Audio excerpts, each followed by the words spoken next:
En esta oportunidad vamos a desarrollar el tema de optimización, linealización y el método de Newton. Una de las aplicaciones más comunes de este tema es encontrar o determinar el valor óptimo, es decir, encontrar el valor máximo o el valor mínimo, según sea el caso. Este problema se presenta en las diferentes áreas de la ciencia como también en nuestra vida cotidiana. En la imagen se muestra dos postes, uno al lado del otro, atados por una cuerda a través de una estaca que se va a colocar a una distancia de tal manera que la longitud de esta cuerda o de este cable sea la menor. Aquí tenemos un quiz en donde cada docente lo va a ejecutar en sus respectivas horas. Al finalizar la sesión de aprendizaje, el estudiante resuelve e interpreta problemas de optimización, linealización y método de Newton, haciendo uso de las derivadas, propiedades y criterios de manera coherente, ordenada y correcta. ¿Cuáles son los temas que nos proponemos estudiar? Problemas de optimización, linealización, método de Newton y aplicaciones. Primero vamos a ver el teorema de Weierstrass. ¿Qué es lo que dice este teorema?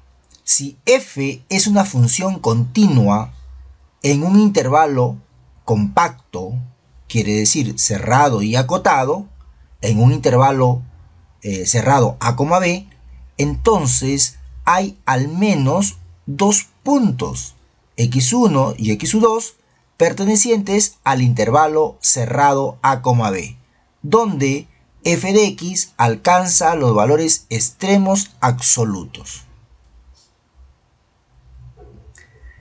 ¿Cuáles son los pasos que me van a permitir resolver problemas de optimización? Numeramos 5 pasos. Primero, hacer un diagrama. Elaborar un diagrama que muestre la información dada en nuestra situación problemática.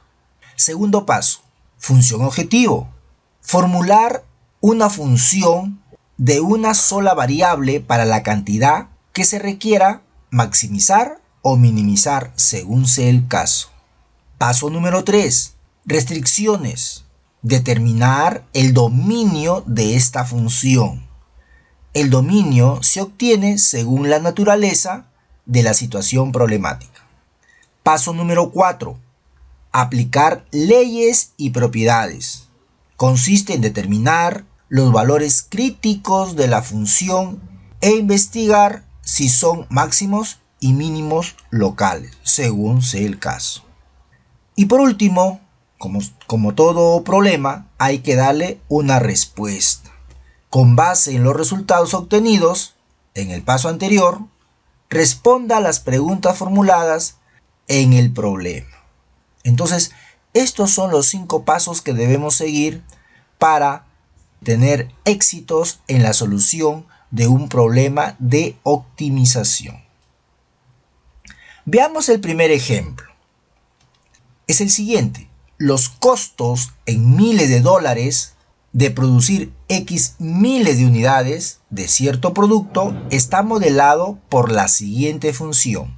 C de X igual a 20 sobre X más X, donde X pertenece al intervalo cerrado de 1 a 30. Determine la cantidad a producir para minimizar el costo. Este es un primer problema en donde de alguna otra manera ya se nos presenta la función a minimizar en este caso. La función es la función costo e inclusive tengo las restricciones. Por eso que el paso 1 y el paso 2 están dados. En el paso número 4 es en donde ya vamos a aplicar las leyes y propiedades estudiadas o aprendidas, ¿no? Bien. En este caso vamos a aplicar el teorema ya anunciado, en donde dice que en el intervalo cerrado 1,30 va a existir al menos un punto, ¿no? Tal que C de este punto sea un mínimo. Entonces, este teorema nos asegura de que va a existir este punto. Muy bien, sin embargo, aquí vamos evaluando en los puntos extremos. En el punto extremo 1, o sea, si el x sub 0 vale 1, entonces el c de 1 vale 21. Bueno, se está reemplazando en la función costo. En el otro extremo, si el x vale 30, entonces, ¿cuál es el costo? Bueno, igual se está evaluando en la función, sería 30.67. Entonces ahí tenemos los dos valores en los extremos del intervalo, llamados puntos fronterizos. Y también vemos en los puntos estacionarios, es decir, en los puntos críticos que hemos estado estudiando. ¿Cómo se determinan los puntos críticos? Los puntos críticos se determinan derivando la función igualando a 0. De esta manera encuentro los x sub 0 que vienen a ser los puntos críticos. En este caso, al resolver esta ecuación obtengo que x sub 0 vale raíz de 20, o el costo de raíz de 20 es 8.9443. Esto vendría a ser el costo mínimo. También se trata de ver, de analizar la función si tiene puntos singulares. Entonces, en este caso no existe puntos singulares, ¿no? No existe. Entonces, la función es continua en todos sus puntos. Y finalmente, el paso número 5, dando ya la respuesta. Se debe producir 4.472 miles de unidades para obtener un costo mínimo de 8.944 miles de dólares aproximadamente. Veamos un segundo problema.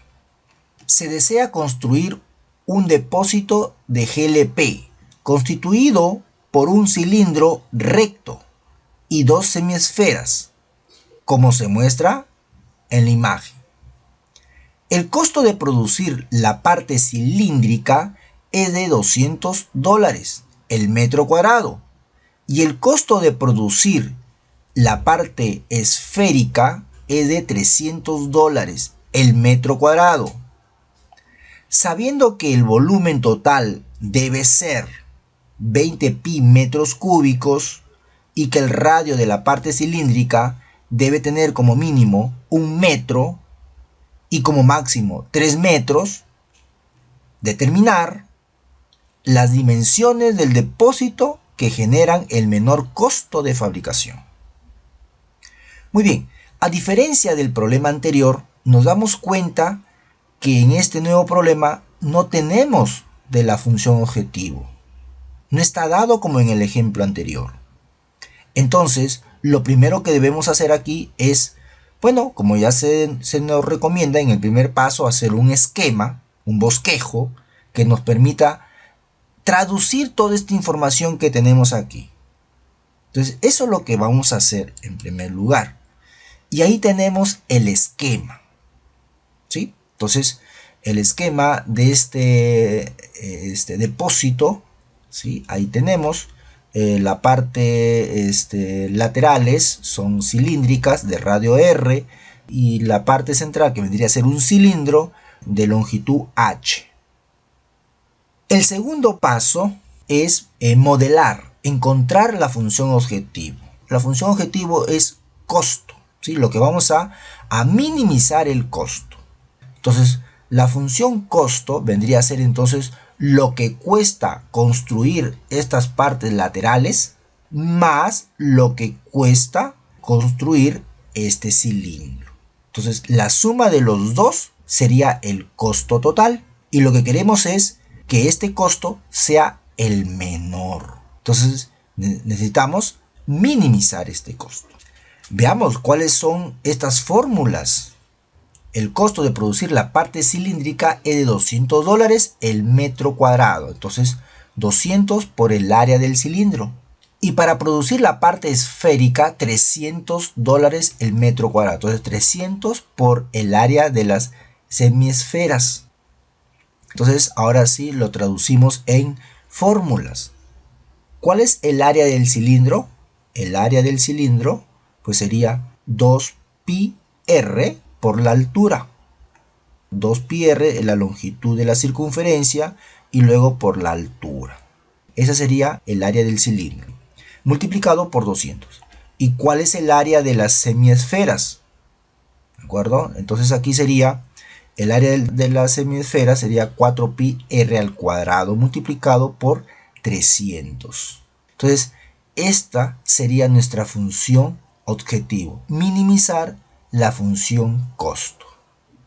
Tener en cuenta que esta es una semiesfera, en la parte izquierda y en la parte derecha conformarían una esfera completa.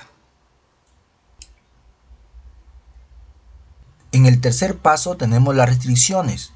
Expresamos el volumen total. El volumen total se nos dice que debe ser de 20 pi metros cúbicos. Entonces sumamos el volumen de la esfera más el volumen del cilindro. Entonces aquí tenemos el volumen del cilindro, pi r cuadrado por altura, y el volumen de la esfera. Entonces esta es la expresión del volumen. De esta expresión vamos a despejar h para luego reemplazar en nuestra función objetivo. Y eso es lo que vamos a hacer. Entonces, reemplazando este valor de h en la función costo, obtenemos esta expresión que está aquí. El cuarto paso es aplicar las leyes y propiedades. En este caso, aquí también aplicaremos el teorema, ya que la función es continua en el intervalo 1,3 y nos asegura de que existe un valor en el intervalo 1,3 en donde c de r de este valor sea mínimo. De igual forma aplicamos los puntos en la frontera, en los extremos del intervalo 1 y 3. Cuando el r vale 1, entonces tengo el costo de 1, tengo 27.227.14, y cuando el r vale 3, tengo el c de 3, que es igual a 27.27.14. Luego evaluamos en los puntos estacionarios. Estos puntos estacionarios son los puntos críticos. Para hallar los puntos críticos, a la función lo igualamos a 0. Al igualar a 0 obtengo este valor, r igual a 1.82. El c de 1.82, reemplazando en la función costo, pues nos da el valor de 20.746.67, que vendría a ser el costo mínimo. De igual manera, se analiza la función para ver si hay puntos singulares, pero nos damos cuenta de que no existe, ya que dijimos que la función es continua. Y finalmente tenemos la respuesta. Concluimos que las dimensiones del radio de 1.82 y la altura 11.96 metros, con estas medidas obtenemos un costo mínimo de $20.746.67 aproximadamente. Recuerden que este valor de la altura sale al evaluar R1.82 en la fórmula de la altura. Veamos un tercer ejemplo. De una plancha metálica de 10 por 70 centímetros se cortarán cuadrados en las 4 esquinas para luego doblar y formar una caja sin tapa. Determine la longitud de los lados de los cuadrados de tal forma que se consiga una caja con el máximo volumen. El primer paso es hacer un bosquejo en donde traduzca toda esta información. Y ahí lo tenemos. Se nos dice que tenemos una plancha metálica en donde de las 4 esquinas van a hacer un corte y se van a doblar y formando una caja sin tapa. Las medidas son 10 de largo y 70 de ancho. Al cortar estas esquinitas, que no sabemos de qué longitud van a ser, por eso lo asumimos como X, y doblarlo hacia arriba se van a formar una caja sin tapa. Consecuencia de ello, este lado valdrá 70 menos 2x y este otro lado valdrá 100 menos 2x y la altura sería x.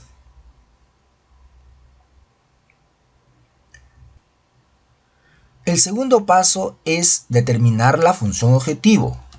Ya se dijo que queremos que sea el máximo volumen.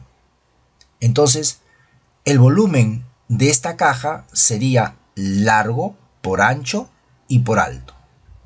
El largo 70 menos 2x que multiplica a 100 menos 2x y que multiplica a x. Entonces ahí está la fórmula del volumen de esta caja. Lo que se quiere es que este volumen sea el valor máximo. Luego pasamos al tercer paso, que son las restricciones. En este caso, las restricciones lo vamos a determinar por los valores de los lados que no tienen que ser ceros ni negativos, ¿no? Entonces por eso decimos que 70 menos 2x es mayor que 0, 100 menos 2x mayor que 0 y x mayor que 0. Entonces, determinando este conjunto solución de estas inecuaciones, se obtiene que x pertenece al intervalo abierto de 0 a 35. Entonces, por lo tanto, la función volumen queda de esta manera, ¿no? Completa. Y desarrollándolo también, 4x al cubo menos 340x al cuadrado más 7000x, donde x pertenece al intervalo abierto de 0 a 35. Aquí hay que tener en cuenta algo. En este caso, como el x pertenece a un intervalo abierto, entonces no se va a poder aplicar el teorema, ya que es un intervalo abierto. Entonces, en este caso vamos a aplicar otra técnica que ya también es conocida por nosotros. En el cuarto paso, vamos a aplicar el criterio de la primera derivada. También se podría aplicar el criterio de la segunda derivada. Entonces, para aplicar el criterio de la primera derivada, ¿qué es lo que se tiene que hacer? Derivar la función. ¿Sí? En este caso, la derivada del volumen es 2x al cuadrado menos 680x más 7000. A esta derivada lo igualamos a 0. Resolvemos esta ecuación de segundo grado, obteniendo que el valor de x es 13.52. Este punto 13.52 vendría a ser un punto crítico, pero debemos analizar si en este punto existe un máximo o un mínimo. Damos valores menores a 13.52, es decir, valores por la izquierda, y determinamos que la derivada es mayor que 0. Damos valores mayores a 13.52, reemplazamos en la derivada y nos damos cuenta que es menor que 0.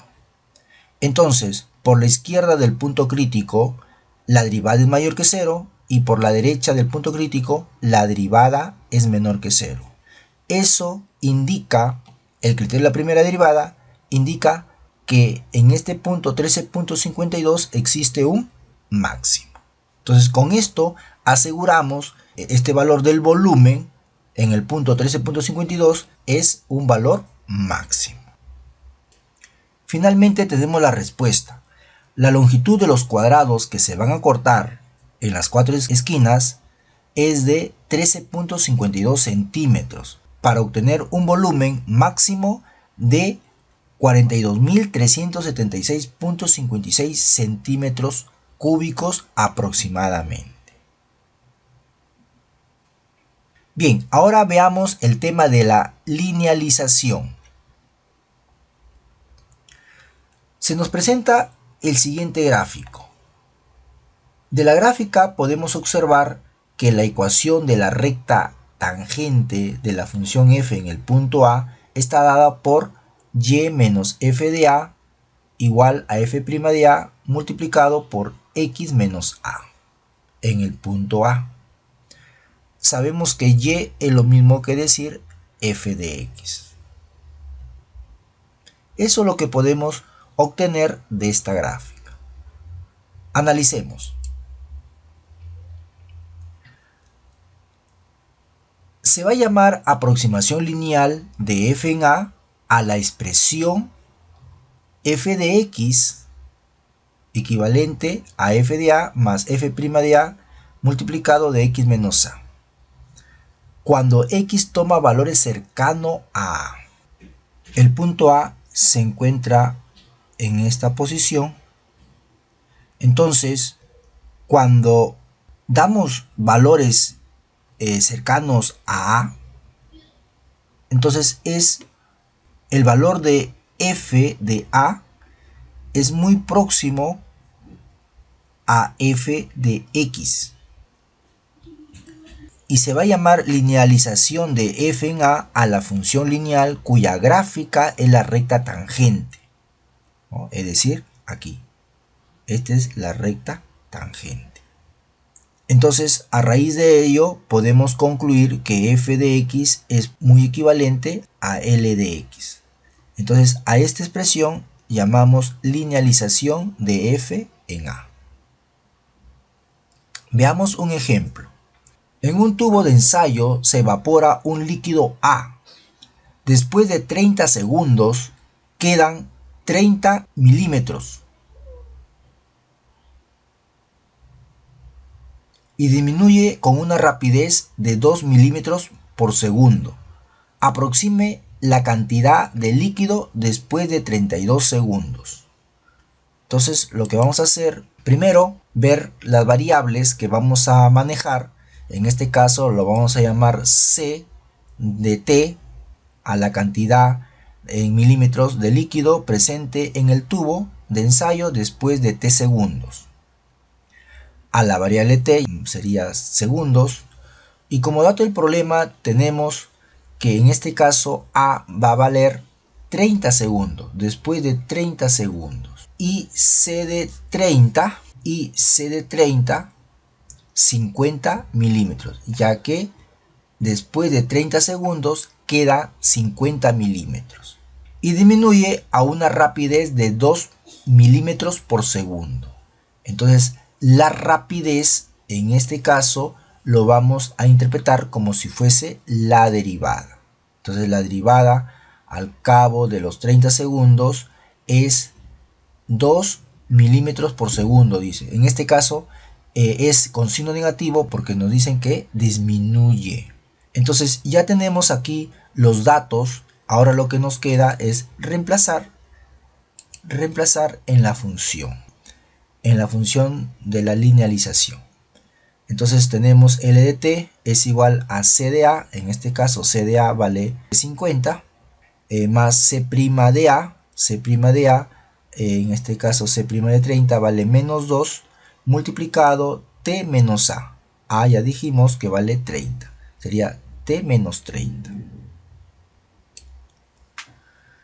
Una vez que ya tenemos la linealización para esta situación problemática, calculamos el valor que se nos está pidiendo, ¿no? Que aproximemos la cantidad de líquido después de 32 segundos.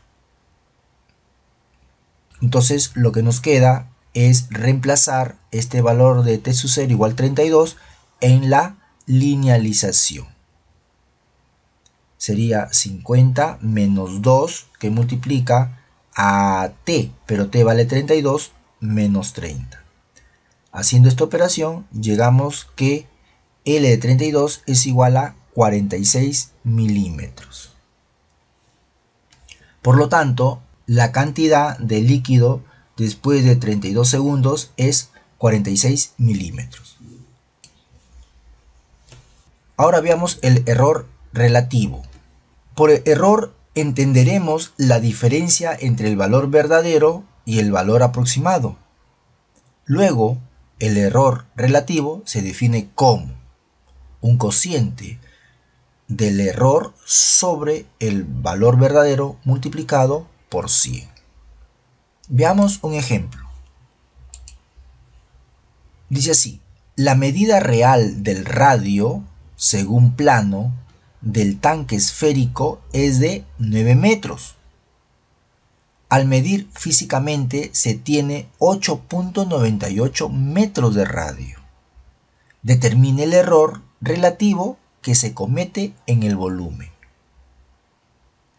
Tenemos que el valor verdadero es 9 metros, el valor relativo es 8.98 y evaluando o calculando el volumen de estos radios, pues tenemos, cuando el radio vale 9, tenemos un volumen de 3053.63 metros cúbicos.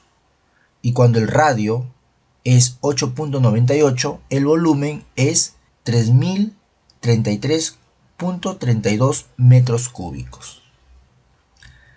Teniendo el valor verdadero y el valor relativo, podemos encontrar ahora el error.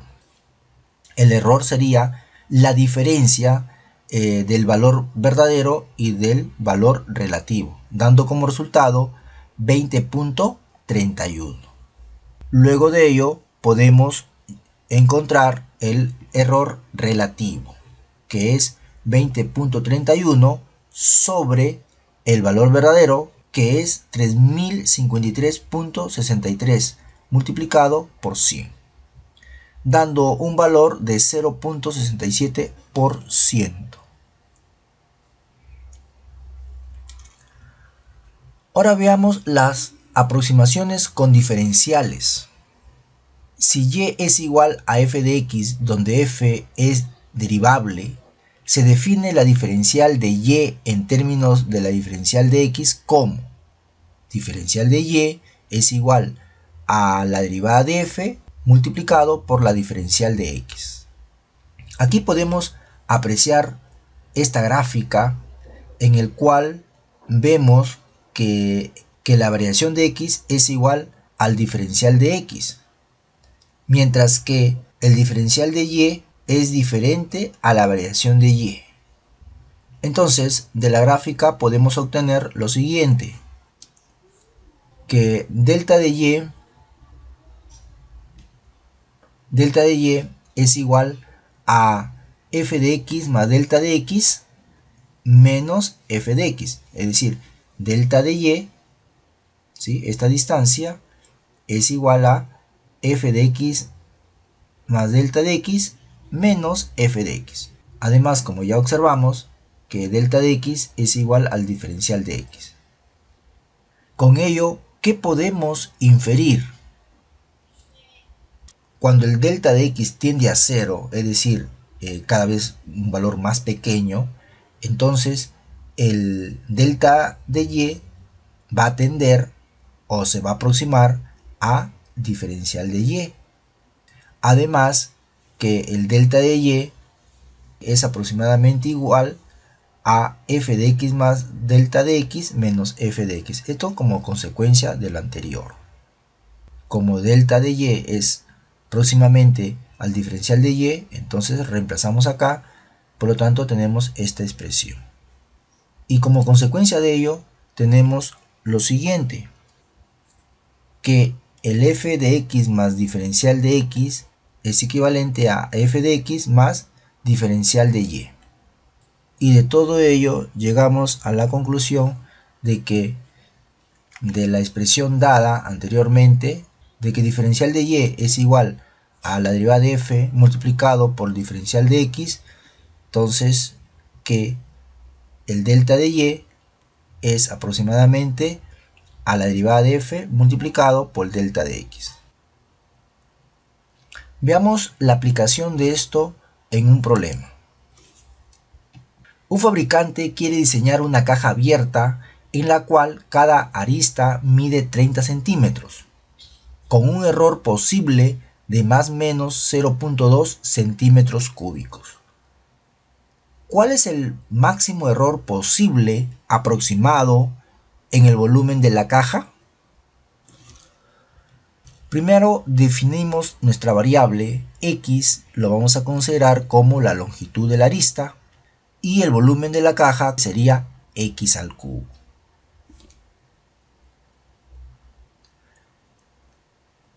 Luego, por definición anterior, tenemos que el diferencial del volumen es igual al 3x al cuadrado diferencial de x. Y como consecuencia de ello, el delta del volumen, la variación del volumen, es aproximadamente igual a 3x al cuadrado delta de x. Entonces, esta ya es nuestra fórmula para determinar según la variación que nos pide. Entonces, para delta de x, que es igual a 0.02, cuando el x es igual a 30, se tiene lo siguiente. Entonces, reemplazamos en nuestra fórmula 3 que multiplica a x al cuadrado, en este caso x es 30, y delta de x es 0.02.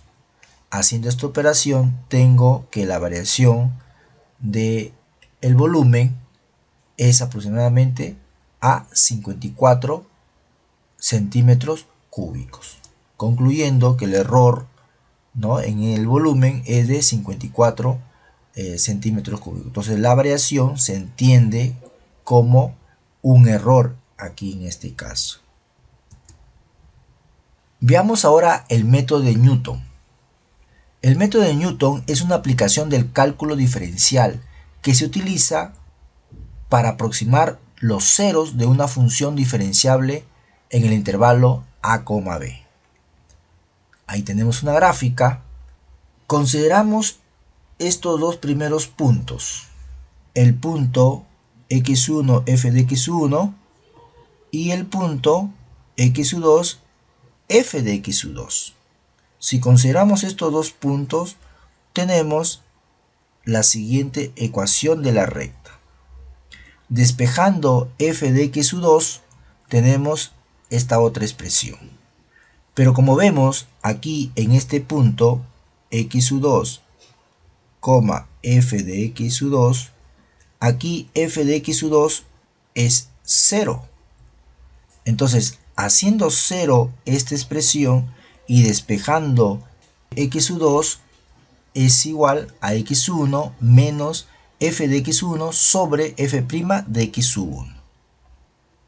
En forma similar podemos considerar una vez más estos dos puntos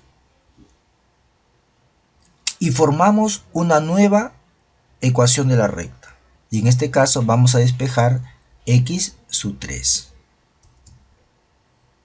Este es un procedimiento iterativo. Podemos seguir considerando otro par de puntos hasta que nos aproximemos al valor R. Este procedimiento iterativo, repetitivo, se llama el método de Newton. Esta serie que nos sale a partir del valor dado x1, punto de partida, x2 y x3, es una serie convergente a R. Por lo tanto, asegura nuestro resultado. Entonces, de aquí en adelante tenemos esta fórmula que debemos aplicar para encontrar los ceros de una función diferenciable. ¿Cuál es el algoritmo del método de Newton? Seguimos los siguientes pasos. Primer paso, efectuar una estimación inicial, o sea, punto de partida, x sub 0 en este caso, que se encuentra cerca de la solución. Luego, determinar una primera aproximación, ¿no?, con la fórmula. Este proceso se tiene que repetir hasta obtener la precisión deseada. Entonces, podemos hacer 3, 4, 5, hasta 10 iteraciones hasta llegar al valor deseado. Veamos un ejemplo. Cierta máquina industrial posee un sistema de enfriamiento que se activa cuando la máquina alcanza una temperatura de 50 grados centígrados. El 20 de abril del 2021, a las 9 horas, se puso en funcionamiento la máquina y su temperatura fue monitoreada por un sistema computarizado, mostrando la siguiente gráfica, donde T de T es la temperatura en grados centígrados de la máquina y T es el tiempo en horas transcurrido desde las 9 horas. La máquina estuvo funcionando hasta las 11 horas. Use el método de Newton para aproximar la hora en que la máquina alcanza 40 grados centígrados por primera vez. Aproxime a 4 o 5 decimales. Veamos. Entonces, se nos dice que la máquina ha alcanzado un valor de temperatura de 40 grados centígrados. Entonces, eso sería el T de T, 40 grados centígrados. Entonces, está para encontrar cuál es el valor de T. Entonces, en la función dada, el valor de T de T es 40. Ahí lo tenemos. Que es lo mismo obtener la siguiente función. F de t igual a 400t e a la menos t cuadrado menos 1 menos 40. Entonces de aquí en adelante trabajaremos con esta función. Entonces el punto de estimación, el punto de partida, va a ser 0.02. Entonces, para usar la fórmula, debemos primero derivar la función f de t, la nueva función. Entonces, la derivada de la nueva función es 400e elevado a la menos t cuadrado menos 1 multiplicado 1 menos 2t cuadrado. Eso es la derivada de la función. Ahora, reemplazando en la fórmula, tenemos lo siguiente: t sub i menos f de t sub i. F de t sub i sería la nueva función, 400ti el multiplicado por e a la menos ti al cuadrado menos 1 menos 40 sobre su derivada. Su derivada sería 400 multiplicado por e a la menos ti cuadrado menos 1 multiplicado por 1 menos 2ti al cuadrado. Entonces, esta sería nuestra fórmula que vamos a utilizar para encontrar las diferentes iteraciones. Entonces, tenemos lo siguiente. Se ha iterado 4 veces, ¿de acuerdo? O sea, se dan los diferentes valores para t sub i. Entonces, cuando t sub i, ese es el punto inicial, cuando t sub i, en este caso t sub 0, vale 0.2, se reemplaza aquí, 0.2, 0.2, 0.2, se reemplaza y se obtiene el valor de 0.29013. Este valor viene por aquí y nuevamente lo tomamos para reemplazar en el t sub i, ¿no? Lo reemplazamos nuevamente en los valores t. Y al reemplazarlo y efectuar esa operación, obtenemos el valor de 0.29683. Esa sería la segunda iteración. Para una tercera iteración, tomamos el nuevo valor que nos ha salido y lo volvemos a reemplazar en la función. ¿Sí? En la función. Lo volvemos a reemplazar en la función. T sub i, en este caso, 0.29683. Lo reemplazamos y calculamos y obtenemos el siguiente valor. 0.29687. Y si queremos hacer una iteración más, entonces este valor que hemos obtenido nuevamente lo reemplazamos en la fórmula, dando como resultado, ya lo ven ustedes ahí, 0.29687. Entonces, como ustedes se dan cuenta de que estos dos últimos valores ya son iguales. Entonces, y quizás probablemente en una cuarta, quinta iteración nos salgan los mismos números. Eso quiere decir entonces que este valor de 0.29687 sería ya el valor deseado, ¿no? Y eso precisamente lo podemos apreciar en la gráfica. Nos decía que la máquina ha alcanzado los 40 grados centígrados.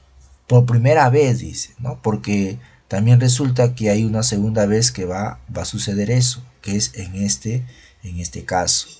Entonces, por primera vez va a suceder al cabo de 0.29687 horas, porque está dado en horas, que equivale a 17 minutos 48 segundos aproximadamente.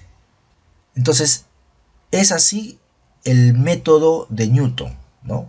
Para encontrar los valores en forma iterada, ¿no? Repetitiva. Este método, ¿en qué casos puede fallar? Algunas restricciones que tengamos en este método son las siguientes: que la primera derivada y la función tienen una raíz común. La derivada puede anularse. Puede ser de que ese punto sea un punto de inflexión, ¿no? Hay un punto de inflexión cerca a la raíz. Otro, de que la serie de estos valores que estamos obteniendo converja, sí, pero muy lento. Eso implica que debemos hacer muchas iteraciones. Muy bien, entonces se le recomienda siempre usar aplicativos que nos faciliten el estudio de estos temas. Este trabajo lo van a realizar con cada uno de sus docentes en equipos. Bueno, ahí les dejo algunas preguntas para determinar lo que hemos aprendido, qué dificultades han encontrado y si se alcanzó o no el logro. Ahí tenemos las referencias. Bueno, muchas gracias.